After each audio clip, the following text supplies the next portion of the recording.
bien comme ça. Je suis en train de préparer une invitation spéciale parce que notre groupe a un concert le 28 mars.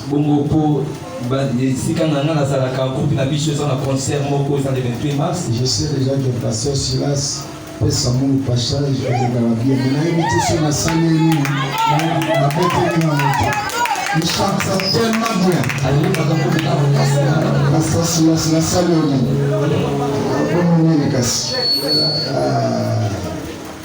mystique. Merci. Je vais nous inviter à lire quelques portions que je me suis proposées ici. Nous sommes dans 11 chapitre 21.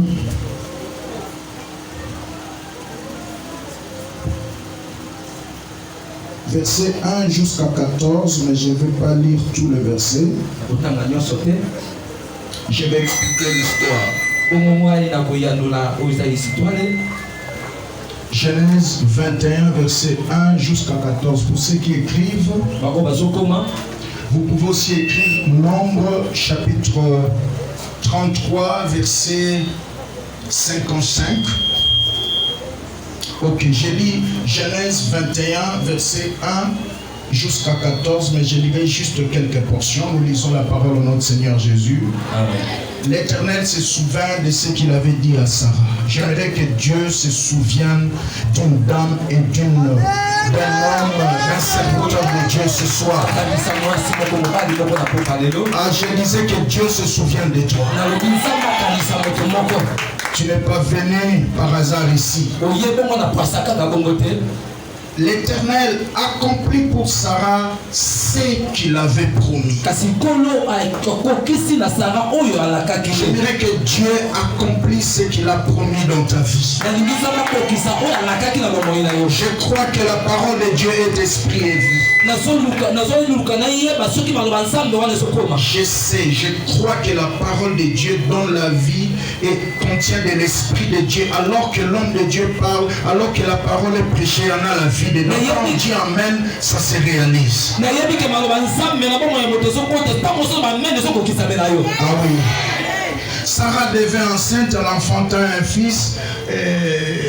Abraham, dans sa vieillesse, au temps fixé dont Dieu lui avait parlé. J'ai dit à quelqu'un, au temps marqué par Dieu, que les sorciers de ta famille le veulent ou pas, Dieu accomplira ce qu'il a dit. Ah oui, j'ai dit ça.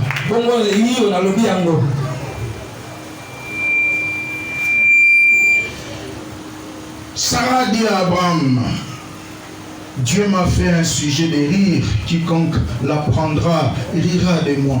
Vous pouvez vous rasseoir, je lis rapidement en français, mon frère interprète. Elle ajouta, qui aurait dit à Abraham, Sarah allaitera 2 fils. Cependant, je lui ai enfanté un fils dans sa vieillesse. L'enfant grandit et fut sévré. Et Abraham fit un festin le jour où Isaac fut sévré. Sarah fit rire les fils d'Agar. L'Égyptien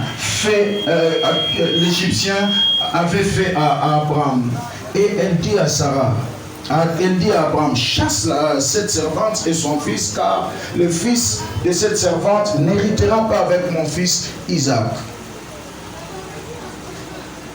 Verset 14, Abraham se leva de bon matin, prit le pain avec l'outre d'eau et qu'il donna à Agar et plaça sur son épaule et lui remit aussi l'enfant et lui renvoya et elle s'en alla et s'égara dans le désert de Beersheba.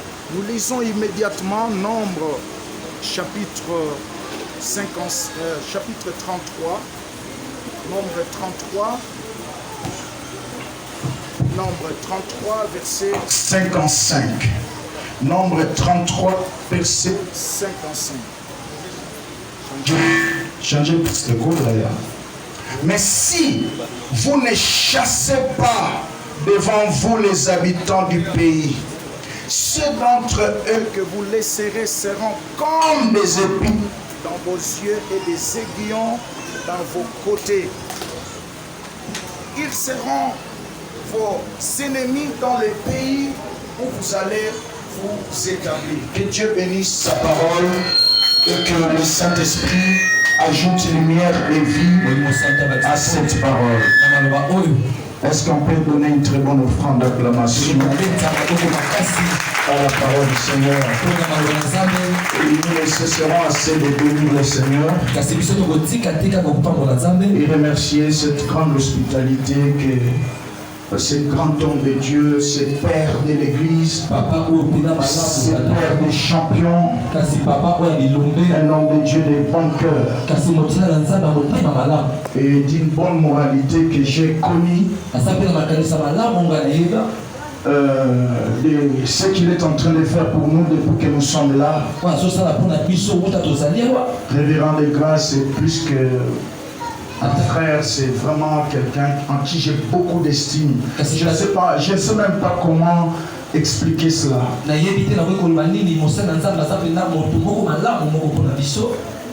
J'ai beaucoup de respect à son onction.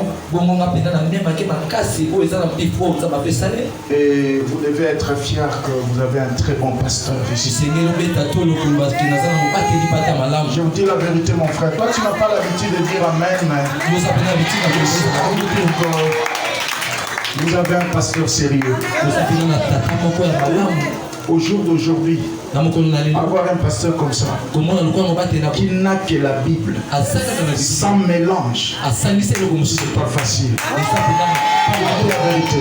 Nous voyageons beaucoup. En dehors de nos assemblées locales, nous prêchons dans plusieurs églises. Dans l'église, nous sommes au côté au Monibat, Menzan Mazate. Voilà. Je vous dis la vérité. Mais ici, alors que tu n'es pas même à l'entrée de l'église, tu sens l'atmosphère de la présence. Tu ne forces pas à prêcher, tu ne forces pas à conduire la prière. Les gens aiment le Seigneur. Je sens que tout ça commence par la tête de sa personne. Je vous dis, mes amis, vous êtes heureux dans cette église. Est-ce que tu peux acclamer le Seigneur pour cela? Je remercie tout le staff qui travaille avec l'homme de Dieu. Parce que je suis de ceux-là qui croient que quand un champion réussit sur le terrain, c'est qu'il a un bon staff technique.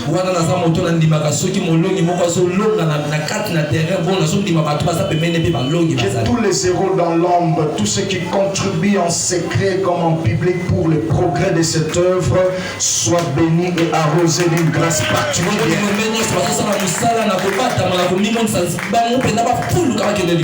Amen. Amen. Nous parlons des géants des familles. Laissez-moi vous dire qu'il y a des esprits géants dans nos familles où nous sommes sortis. Et la vie chrétienne, comme je l'ai dit hier, c'est une vie de combat. Tu dois avoir l'esprit d'un guerrier. Très important. Et tu verras même quand Dieu a rencontré Moïse. Dans Exode 3, verset 17, il lui a révélé 5 ou 6 ennemis comme ça. Les Cananéens, les Éviens, les peuples. Mais il lui a caché des ennemis. Dis à ton voisin, Dieu ne te montrera pas tout au départ. Dieu lui a révélé 5 ou 6 ennemis. Mais il lui a caché 2. Il lui a caché 1.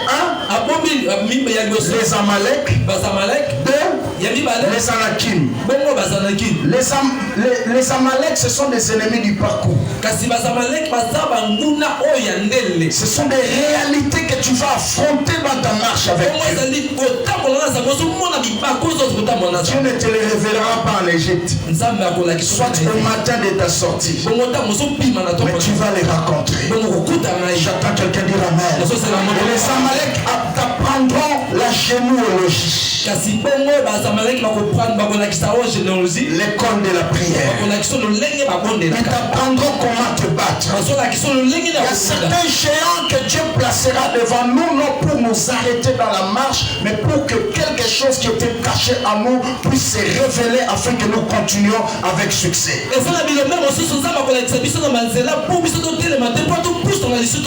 Ta destinée a besoin de géants. Amen. Ton futur a besoin de géants. Et les géants sont des panneaux de signalisation qui t'indiquent que voici un autre territoire à occuper. J'entends quelqu'un dire Amen. Parce que la vie chrétienne est faite de conquêtes progressives des territoires. Tu dois jurer afin de quitter cette terre des hommes que la plante de tes pieds foule là où aucun de tes parents n'a rêvé. Et cela est possible au nom de Jésus.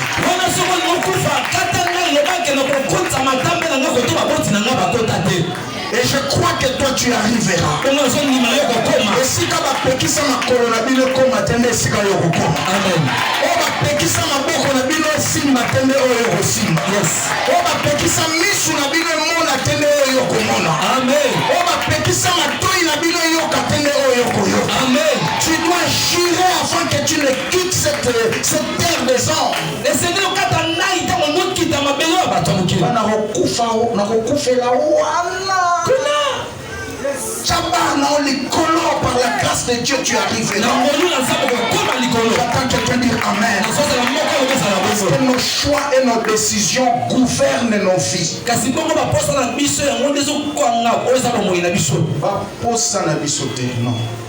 Kopona na biso na bikateli tozozwa yango ndezo kamba bomo na biso na sama bele. Amen. Je suis aussi interprète. Amen. Amen. Amen. Parce que bon pasteur doit être un tout travaux. C'est ce que j'enseigne à mes fils pasteurs. Vous allez bon pasteur, il faut aller à Mbunda, ou l'école de modération, l'école interprète. Amen. Tout travaux. Nous avons école de tout travaux. Nous avons école de tout travaux. École de tout travaux. Sur le qui on a tu seras un bon berger. Que Dieu te bénisse. Nous voulons parler d'un message dans ce sens qu'on a introduit hier. Déguerpir les Ismaël dans nos vies. Chasser ou libérer les Ismaël dans nos vies. Déguerpir veut dire tout simplement sortir activement.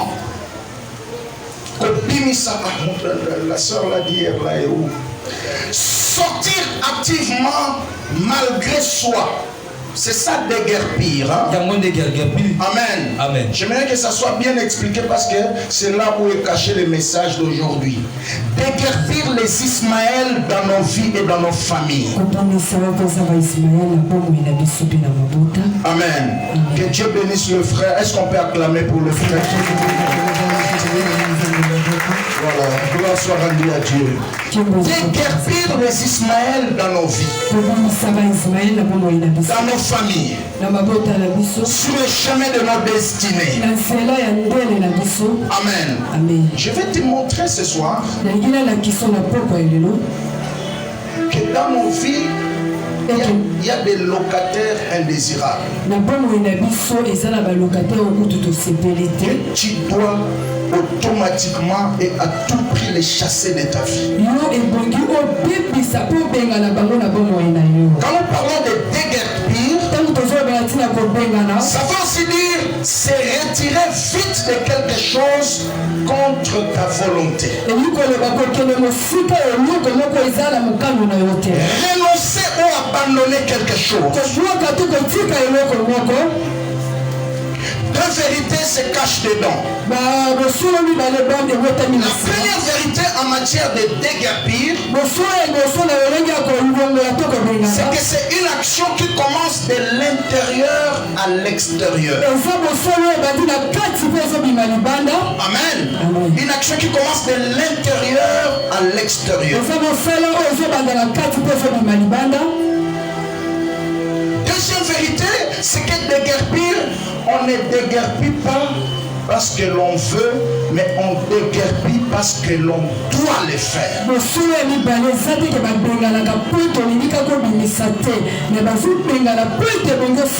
y a des choses que tu dois faire.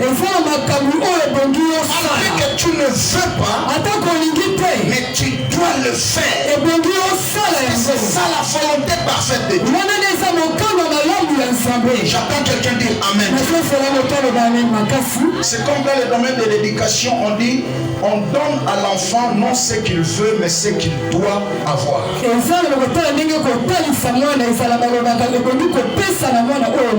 Parce que mon pote,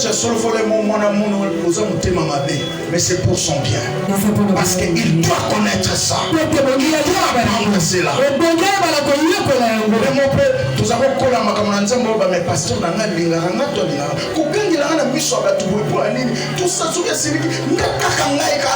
oui, il est en train de t'inculquer quelque chose. Aujourd'hui, tu ne le comprends pas, mais plus tard, tu le comprendras et tu diras mon père m'a aidé. J'attends quelqu'un dire Amen. J'imagine quand je prêchais, alors que j'étais encore sous le pied de mon père, tu prêches, les gens soulèvent les chaises partout là.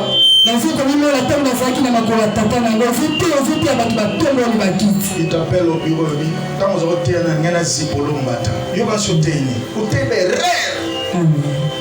Vous qui nous entendez, mais papa, tu vas tomber, tu vas passer la offrande. Comment vous n'avez? Allez, imaginez. Or là, il est en train de te pousser à criser encore. J'entends quelqu'un dire Amen. Il y a des choses que tu dois apprendre. Il y a des choses que tu dois faire. C'est pour ton propre bien. Ça peut être amer, mais tu dois le connaître. 70% des miracles bibliques n'ont pas été programmés mais provoqués par des hommes et des femmes des fois. 70%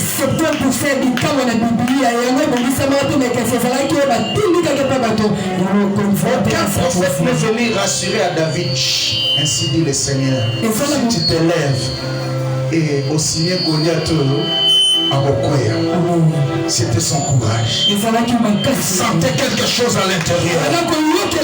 Je vais aller. Ce que tu sens là, c'est ça ta délivrance. J'entends quelqu'un dire Amen très bien.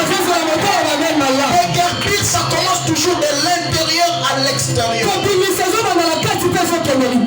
On relate une histoire au Ghana. Une dame était poursuivie par un lion. Elle n'était pas trop élancée, 1m65, 1m70 comme ça. Poursuivie par un lion. Arrivé devant sa parcelle, le muraille avait au moins 3 mètres. Le temps qu'elle était en train de réfléchir, elle s'est juste vue d'un bord, elle était de l'autre côté. Vous voyez, la capacité d'escalader le mur était en elle. Mais il aurait fallu qu'elle soit poursuivie par un lion. La vitesse que va prendre ta destinée, ta vie, dépendra des lions qui te poursuivent.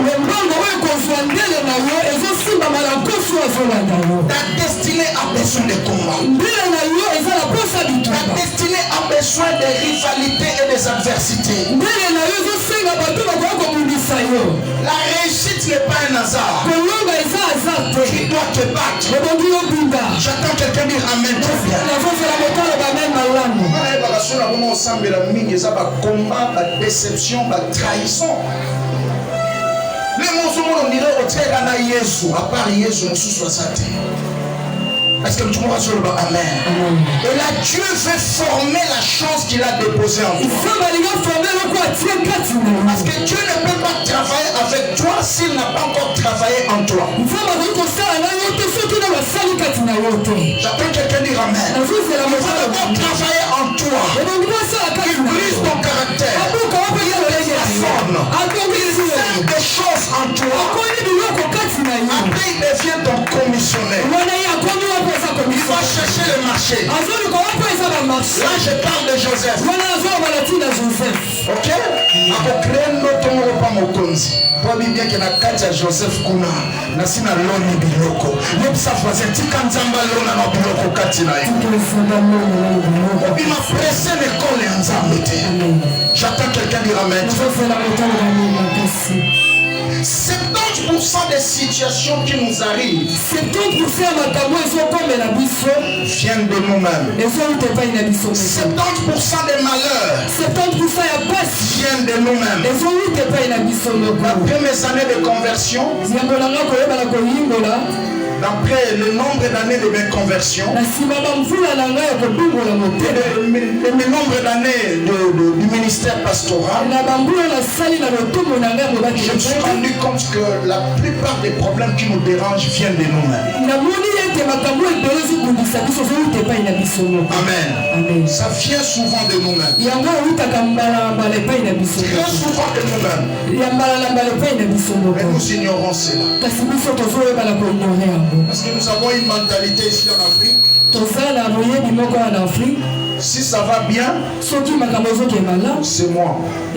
Si ça va très mal, l'enfer c'est le voisin. Pas forcément. J'attends quelqu'un dire amen. Déguerpir les Ismaël de nos vies. Qui est Ismaël? C'est autour de ça que nous voulons réfléchir pendant quelques minutes. Qui est Ismaël? C'est un enfant, mais il n'est pas l'enfant de la promesse. C'est le premier fils qui avait donné à Abraham par le canal de sa servante Agar. Ismaël veut dire je l'ai demandé à Dieu. Est-ce que vraiment est-ce que Dieu l'a libéré de tout cœur? C'est là où se cache le mystère. Amen.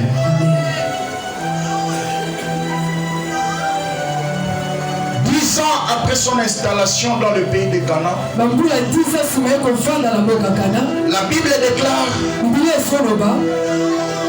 Dieu va se souvenir de Sarah. Il va lui donner un fils qu'on va donner le nom d'Isaac.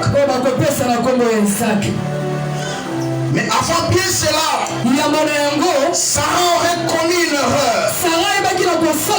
Elle a poussé Abraham à aller vers sa servante par impatience.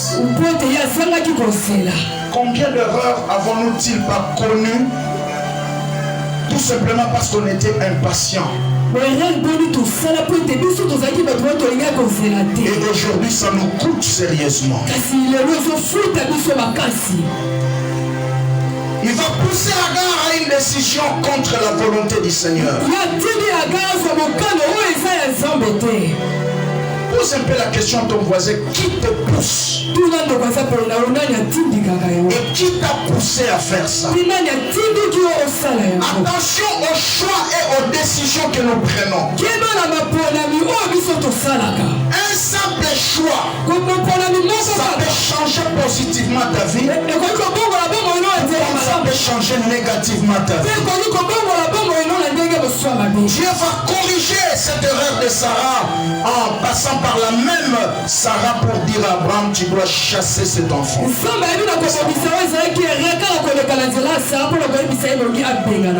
La Bible dit au verset 9, lorsque Isaac fils, c'est vrai,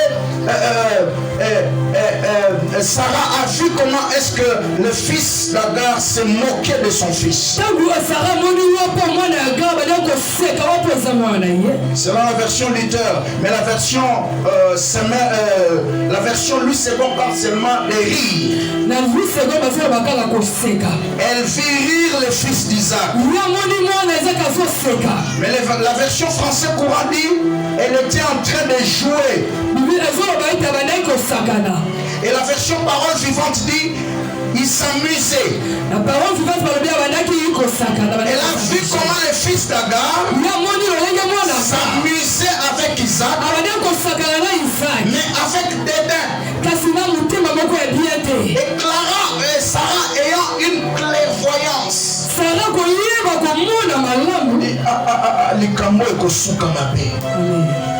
Amen. Je dois créer une séparation. Combien de fois on a introduit nous-mêmes certaines choses dans nos vies, tout simplement par lâcheté. Plus la situation est en train de s'enraciner. Et aujourd'hui, tu as des problèmes graves. Amen.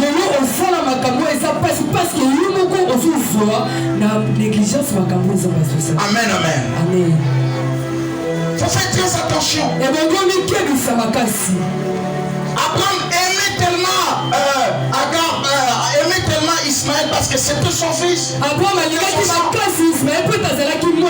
Mais Dieu va passer par Sarah pour lui dire, tu dois chasser cet enfant avec sa maman. Et j'ai aimé au verset 14 et Genèse 21 qu'on a lu. La Bible dit dès le matin,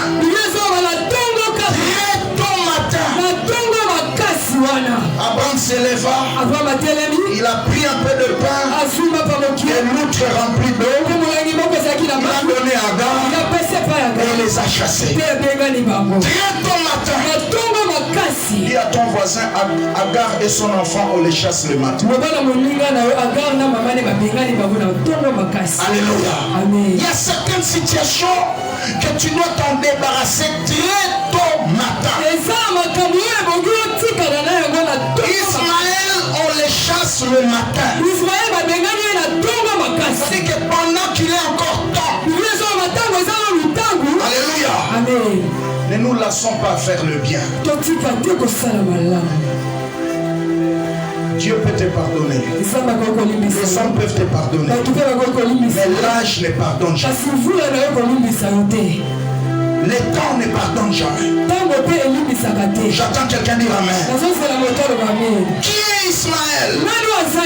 C'est le symbole du fruit de l'impatience. Amen. Tu as manqué la patience. Tu as eu Ismaël. Aujourd'hui ça te dérange. Qui est Ismaël? C'est tout ce qui vit en nous et à côté de nous contre notre volonté. Amen. Amen. Tu as l'habitude de voir certaines choses dans ton entourage. Mais c'est contre ta volonté. Tu n'en fais pas. Mais ça reste quand même là. Mais ce soir, nous allons chasser Ismaël. Il y a certaines choses en toi. Tu sens certaines choses en toi contre ta volonté. C'est plus fort que toi. Tu n'arrives pas à t'en débarrasser. C'est ça Ismaël. Et ce soir nous allons le chasser. Qui est Ismaël? Ismaël, c'est tout ce qui étouffe les vrais doigts. Amen. Et loko nyonso ezoko fina identité na ya solo ebima. Amen. Le Ismaël. Tant que Ismaël est là, Isaac ne grandira pas en bonne condition. J'attends quelqu'un dire Amen. Isaac, c'est le fils de la promesse. Isaac, c'est le vrai toi. Isaac, c'est des valeurs que Dieu a déposées en toi. N'oublie pas, hier je t'avais dit, devant Dieu nous ne sommes pas en pantalon comme en Gilles. Nous sommes des esprits en mission sur la terre. J'entends quelqu'un dire Amen. Il faut que tu t'en débarrasses de certaines choses, que certaines choses arrivent. C'est ça le message de ce soir. Tu peux oublier tout ce que je dirais, mais n'oublie jamais ça. Dans la marche avec Dieu, on ne réussit pas à la fin si on n'a pas abandonné certaines choses au départ. Est-ce que je parle à quelqu'un? Dans la marche avec Dieu, je réponds pour un homme de foi. On ne réussit pas à la fin si on n'a pas abandonné certaines choses au départ. Lisez l'histoire de la Bible, lisez les évangiles, lisez les épîtres, tu me donneras raison. Personne n'a réussi avec Dieu sans abandonner certaines choses. Tu dois te débarrasser des Ismaël. C'est tout ce qui étouffe que le vrai toi se manifeste. Oh, la Bible dit le monde attend avec un ardent désir la révélation, la manifestation des fils de Dieu. Il est plus que jamais que les enfants de Dieu occupent les postes de commande. J'entends quelqu'un dire Amen. Qui sont doit souffrir à l'aéroport aux pasteur Fanda Wanazela. Frère, ceux qui osent aller qui ont Alexandre. Parce que classé, attends la banque, encore retirer mon nom. Parce que tu as un moulongo à Batunio. Ceux qui osent aller qui ont un moukonzi. Comme dit, écartez-vous d'abord mon pasteur.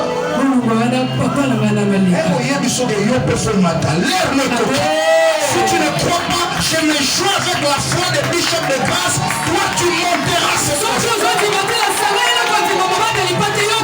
Je dis Amen à ta place.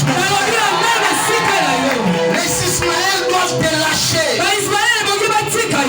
Tu dois t'en débarrasser aujourd'hui.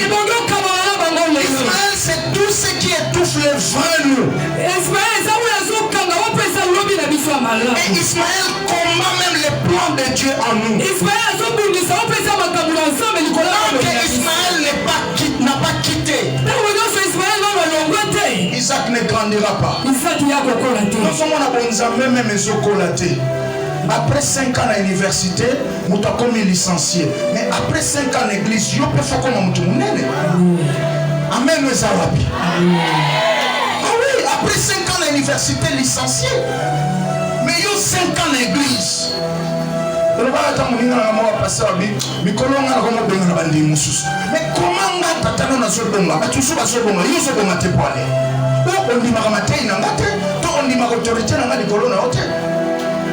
est-ce que tu m'as dit Amen?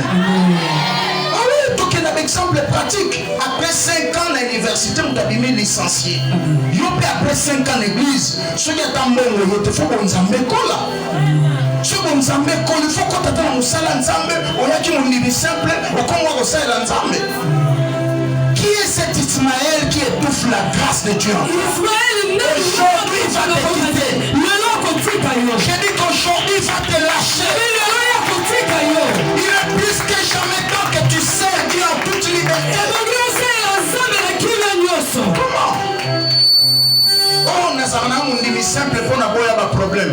Depuis tu as un simple pour nous avoir un problème. On a un département, et ça a un problème. Je suis pasteur depuis plusieurs années. Je sais comment ça fonctionne. Nous avons une église. Bon, on a tout combien d'églises? Est-ce que vous avez Ismaël l'église ôtée? De moi, je suis pasteur à Bébsi sous ma terre. Non, c'est ça, mon frère. Est-ce que tu m'as dit Amen? Le Seigneur est Mikolo sur l'église, on s'appelle un souci. Après 5 ans, on a 6 université. Après 5 ans, on a la charité. Faut qu'on a bilembo. Bimana monde ba mondimi simple. On a comment mondimi simple. Na tigela ba au département au maman, ya ba maman wana. Na tigela ba au protocole wana. Na tigela ba intercession wana. Na comment mondimi simple. On a pas un problème. Les petits va mon comment on dit simple, c'est pas problème et qui m'a eu. Boyo, boya ko sala nzambe, pas boya pas problème. Est-ce que pas problème et qui m'a vu na yo? Yo éviter que ba combat misusu, na ba singa mso famille et sota ka plus au sala nzambe. Amen. La Bible dit tu serviras l'Éternel. Il va ko sala nzambe te bénira. Il va ko bénira ton père, il va bénira ton nom, avec lui il va éloignera. Il va ko kérisa, il y a des choses que Dieu va éloigner.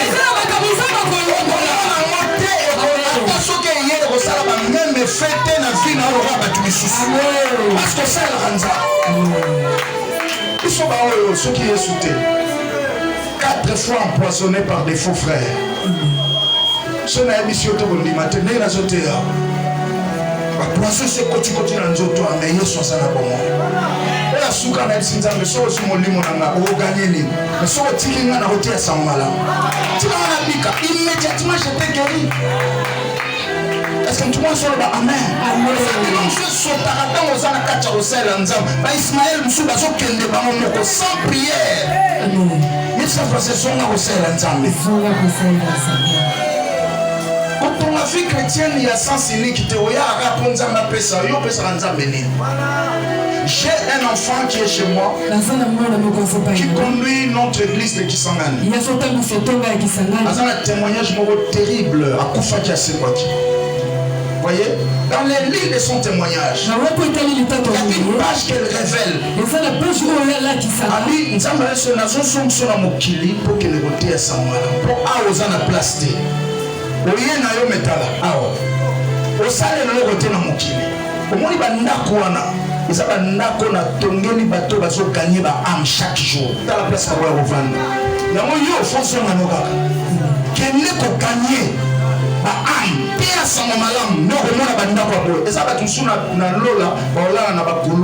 Donc, alors ma fazer biso to lamki na tongo to talo yesa fazer sale la nzambe tika balolendo kanye ba ami ya est-ce que tu vois ça ba amen après l'exercice si na opo ko yeba ko sala no ko Ismaël msuba ko kende amen. Nous consultons ça les colons autorisés qui n'a pas, même si sont là, puis les autres qui t'attendent en avion. Abinzam, oui c'est un gars au Koufate. Ada Ismaël a gagné ba pine avion trop kita. Est-ce que tout le monde sur le bas main? Rappelez toujours dans le balaïb ça, les autres tiennent la coufine avion au Roswani. Mais si on a quitté, on a roté à Massamala moi, le Bunga show à Twabobika. Après quelques temps, ba pine bimon a tokiti na biye soit sur le corps. Plus tu sers Dieu. Ismaël qui quittera.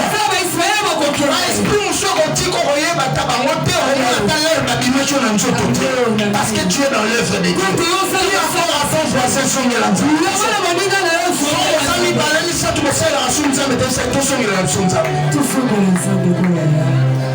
Déguerpir de Ismaël. Avec Dieu, on ne gagne pas la fin si on n'a pas lâché certaines choses au départ. On ne bâtit pas Christ sur nos vies. Mais on commence par Christ. Laisse d'abord Christ là qui soit la fondation et commence à bâtir certaines choses sur lui. Ismaël faut bâtir la couloir Yesunde Azala Libanga Likonji. Afandeli libana na yo, afandeli bomoi na yo, simana ngo likolo biloko tongami. Soki biloko ne tongami likolo na Yesu, lipepa kimboke koya, bamfutume koya, ekokoya te parce que Yesu asimbi yo. Est-ce que tout le monde s'en va sur le bébé awa? Est-ce que tout le monde s'en va sur la sagesse awa? Mon frère, je vais tout simplement te dire, nous commence par nous. Plus tu traînes à te débarrasser de certains Ismaël, tu continues à donner à Dieu des raisons. Oh mon bail à bateau, on a retiré un tempo, il y a une classe. soki natiki sikoyo ndenge nini ekosimba me vi na ngai ozala ndenge nini depuis kala nzambe azoyeso tika Ismael wana tika Ismael ozopesaka nzambe baraison yango wana vi ezochange te abamene kozala ebele te combien de fois ozopesa nzambe baraison libala wana okota wana na ndenge na yo mobali mpe abali yo te nzambe asepesa yo depuis kala zonga ata na ndako baboti landa bainstruction papa de grâce kota baprie nzambe ofungole libala bien nosopesa yo nzambe so nazongi siko na ndako baboti mais yo moko ozomona est-ce que vraiment na ovivre bien tika kopesa nzambe baraison libere Ismael bimisa Ismael bato bavoyagaka bazali bon aéroport na biso ezaka na piste moko soki na baéroport mosusu bapiste eza ebele mais eza na principe moko na loi ya atterrissage avion moko ekoki kokita te soki avion mosusu eza na piste est-ce que mutu moko azoloba amen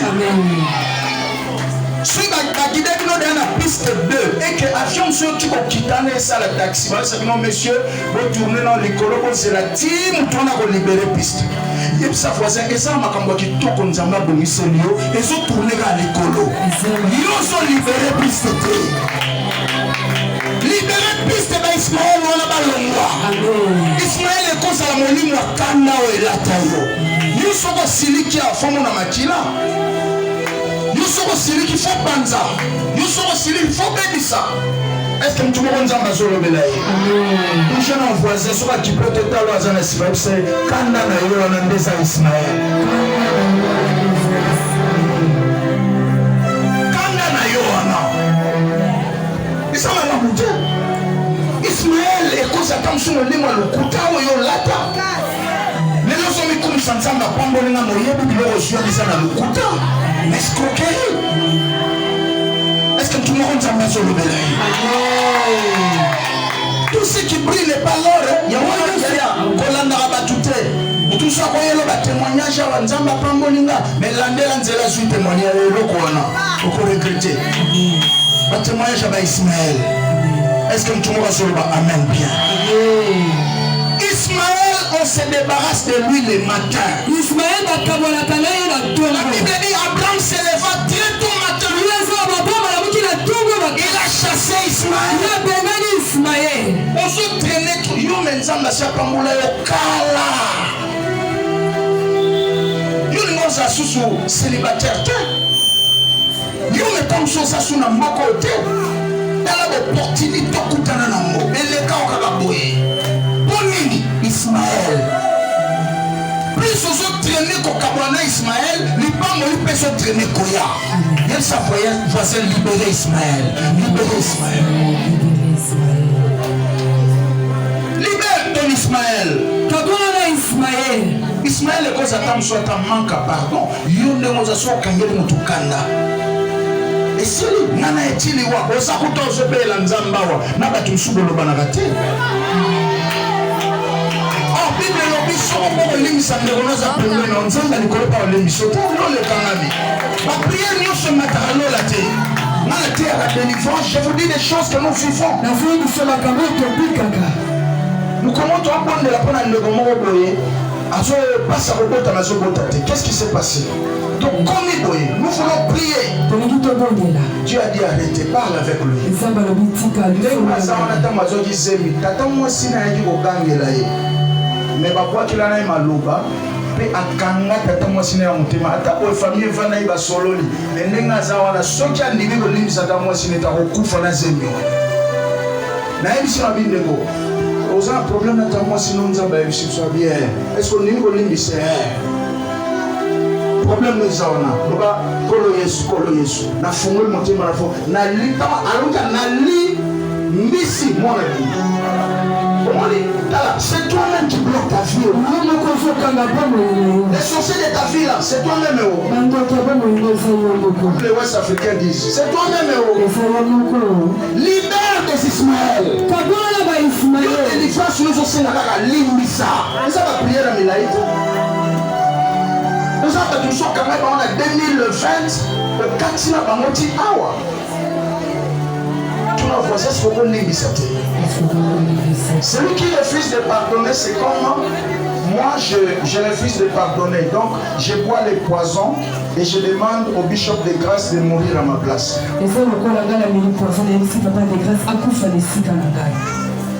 Amen. Et ça l'a raté. Parce que le manque de pardon commence à te détruire toi-même. Alléluia. Ismaël, ça peut être juste d'abandonner une relation qui est contre la volonté de Dieu. Ismaël est comme ça là.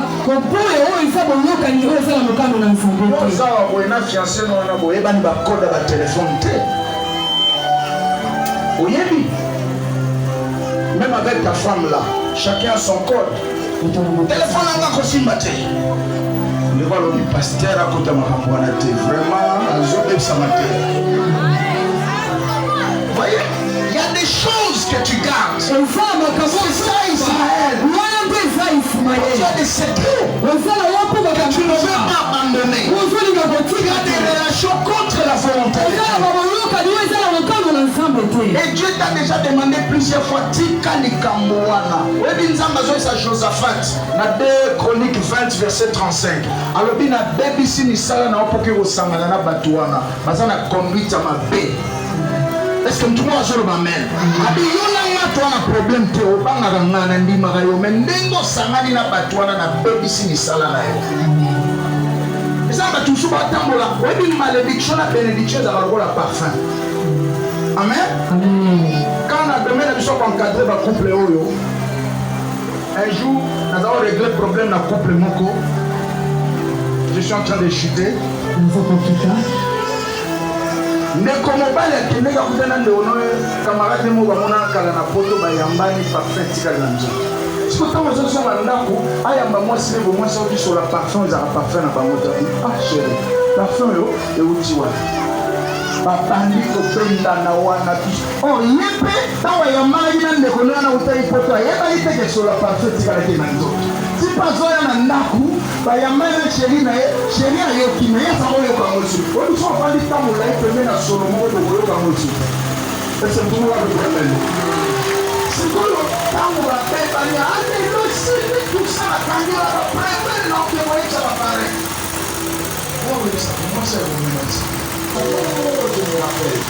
Avant, Naya Nanda, nous avons été à la flaque François, mon ami qui était en France, c'est vraiment tout ça parfait. La vie, moi, c'est ma vie. Au lieu de sur le parfait, on dit, pasteur, ne voyez pas, sur les arbres, ne voyez pas. Le lion présent, la cagnola, après. Ça va faire la bonne vidéo.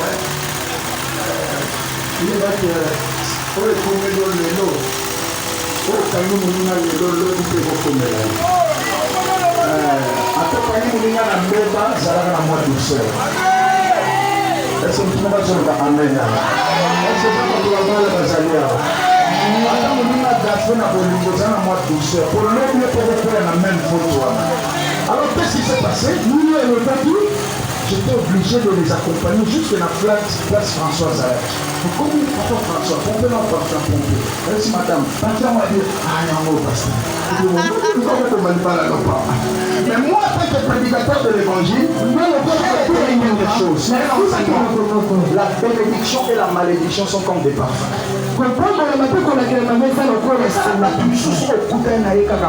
Contact en d'autres.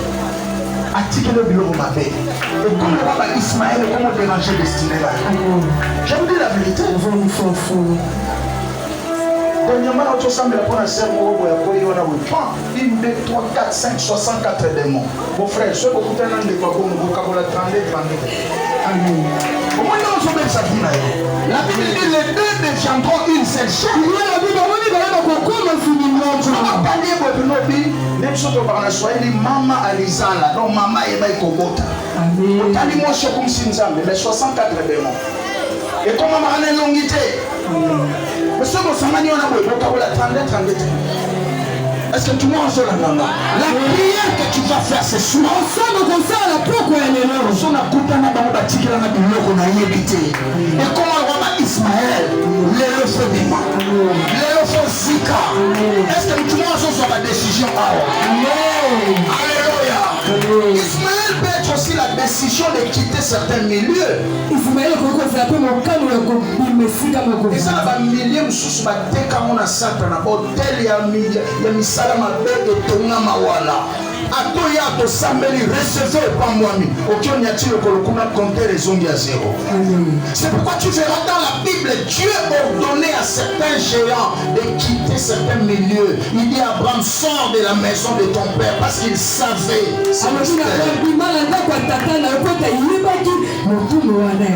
Mais qui ça m'a colonel n'y a pas la mon souci. Est-ce que tout le monde a amen? Nous allons habiter ma famille et le Seigneur le long, ma côté de mi c'est la soupe à combattre. Ismaël Moussou côté de l'Orota, on a nzela à l'Orota. Contrôle les amis. Yeba la koyeba baninga. Ça baninga Moussou aussi quand le téléphone à mon attendant kuna yote. Là Moussou en soit quand la clôture au péché quitte Libanda. Moussou au matin à véranda, Moussou à souka na salon. Amen. Dans la vie chrétienne, les avis à discipline à Bikila. Soit moi, nous avons réussir dans Nzambe, c'est qu'il y a aussi principe moko. Personne nous a la discipline et délai. Soit moi, nous avons échoué dans Nzambe, c'est qu'il y a négligent. Ils ont négligé le principe, personne nous a laissé aller. Comme ça fait dans la fête. La fête, pour nous, il faut inviter. Si nous avons matanga, nous avons invité à nous. Est-ce que tout le monde a sa sagesse? Ça va toujours ça ville comme on matanga n'importe qui a kokota yebi makamuna okuta les gars lelo on va nous mettre ma sola famille na bino mobima. Est-ce que ça la tina na mo yeb ça vient yeb ça voisin bimi ça vient dans la dimension matanga on kufa comme ça vient dans la fête. On doit une fête pour la salle nuit, va inviter. Est-ce que tout le monde a dit amen? Très bien. Alors Ismaël, pour terminer, ça peut aussi être une sémence. Une sémence que tu dois libérer pour ta bénédiction. Une fois comme ça, j'étais invité dans une ville. Je crois que c'était en 2011 ou 2012. Le pasteur qui m'a invité là, après avoir terminé le travail, il m'a dit, nous allons aller, il y a un ami qui bénit un de ses pasteurs aujourd'hui dans le mariage. On va assister dans la cérémonie à l'église parce qu'au niveau des salles de fête, je n'aurai pas le temps.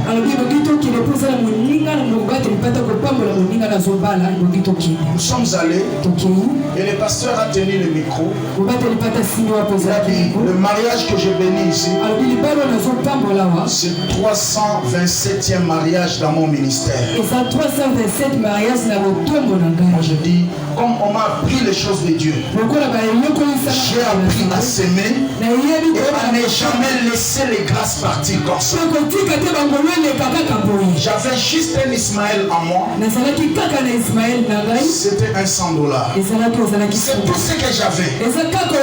J'ai dit, mais Seigneur, demain je vais rentrer en Kinshasa, mais qu'est-ce que je vais amener? J'ai senti, Dieu m'a dit, il est aussi pasteur comme toi, mais sème, libère cet Ismaël. Il va déclarer quelques paroles sur toi et quelque chose se passera dans ton ministère. Parce que je me plaignais, mais l'église à mon ennemi, la famille, la délivrance, je me plaignais dans la prière. Et Dieu m'a ordonné de libérer un Ismaël. J'ai résisté. J'ai entendu encore cette voix qui me dit, cet argent que tu gardes là, ce n'est pas pour manger, c'est une sémence. Si tu oses manger, tu vas perdre beaucoup de choses. Libère. J'ai suivi le pasteur. Alors qu'il finissait la prédication, j'ai sorti sans j'ai donné. Il a déclaré quelques paroles sur moi. Alors que j'étais aussi pasteur comme lui. Une simple humilité tout simplement. Alors qu'est-ce qui s'est passé? Je suis rentré à Kinshasa. D'abord Dieu m'a béni plus que ça. En plus, dans la même année, on a béni un seul samedi 2 deux mariages à la fois. C'était le départ. Et Dieu nous a fait grâce en cette matière-là. J'attends quelqu'un dire Amen. Alors, bien aimé dans le Seigneur, hier je t'avais dit, la génération va sacrifice belé. Alléluia. L'on a camise. S'il faut que pesa. Parce que au lieu de ton semence, on est comme pesa. Ismaël, ça peut être quelque chose que tu gardes à la maison. Mais ce n'est pas pour que tu le manges. C'est une semence que tu dois semer. Un jour comme ça, je prêchais dans une ville. Un frère venait de dédouaner sa véhicule. Il a entendu une voix. Motukolo, ils ont ayoté. Oyokaki église, ils ont en construction qui n'est pas semé. Il a continué. Ayoki soit ici, Motuko, ils ont ayoté. Lobby pesant badia krebateka. Bon, on est contribué à la construction. Et c'est là qu'on s'y met. Moi, je clôturais les séminaires. J'ai terminé comme ça. J'ai commencé les appels. Les gens résistaient. Dieu m'a donné cette parole de connaissance. Il y a un frère ici. Tu venais de demander ton véhicule hier. Dieu me dit clairement, ce véhicule-là, tu ne dois pas l'utiliser. Si tu le fais par tes tutesses, tu vois un accident et tu ne mourras pas. Tu vas perdre une grande partie de ton corps. Ça va se fracturer. Et je vois avec précision la partie droite. Et pour prouver que c'est toi, là où tu es, Dieu t'avait déjà parlé de ça. Mais tu voyais comme si ce n'était pas Dieu. Le frère s'est levé. Sans même à tout le monde, la décision en couple se prenne en couple. Amen. La décision importante, c'est Zalaka. On a l'obité. On a l'obagité Zala. Otoyo Kanaki. Est-ce que tu vois sur le bamen? Sans demander son épouse, c'est levé parce que la pression de Dieu était là. Il a libéré Ismaël en pleurant. Mon voisin, certains Ismaël, on les libère en pleurant. Et ça, la décision sous les autres dans la vie, soit mon là. La Bible dit dans Psaume 126, verset 5 à 6, c'est lui qui sème en pleurant va moissonner avec des chants d'allégresse. J'attends quelqu'un dire Amen.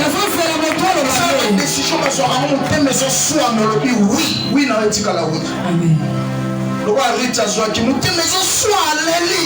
Habitez, on continue au Landa Naomi. Mais oh, papa Léla qui m'a zomi na sima. J'attends quelqu'un dire Amen. C'est papa l'a pleuré dans le cœur. C'est messager qui était pas moins de $30. 30 000 $. Alors, il a sémé. Quelques temps après, je suis repassé encore dans la ville. Dieu l'a extrêmement béni. Et c'est sa nouvelle Jeep qui venait me prendre à l'aéroport. Rien n'est impossible à Dieu. Dis à ton voisin, Dieu a aussi un Ismaël à libérer. C'est quelque chose que tu as acheté peut-être depuis très longtemps mais que tu n'utilises même pas. C'est une sémence. C'est un Ismaël que tu dois libérer pour que beaucoup de choses s'ouvrent dans ta vie. Quand Ismaël était libéré, Isaac a grandi sans problème.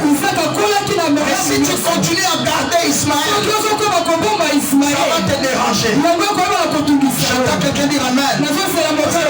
Parce que créer des ordres dans la Proche-Orient pour les descendants à Ismaël. Heureusement, Sarah Zaki na clairvoyance soit na benga na bango avant. Ce qui a benga na bango inventé. Maintenant, vous allez danger comme ça ngao boma Isaac. Yep sa foise son obimisi Ismaël takoya ko boma yo pamba. J'attends quelqu'un dire Amen. Alors chacun de nous va prendre une semence Ismaël.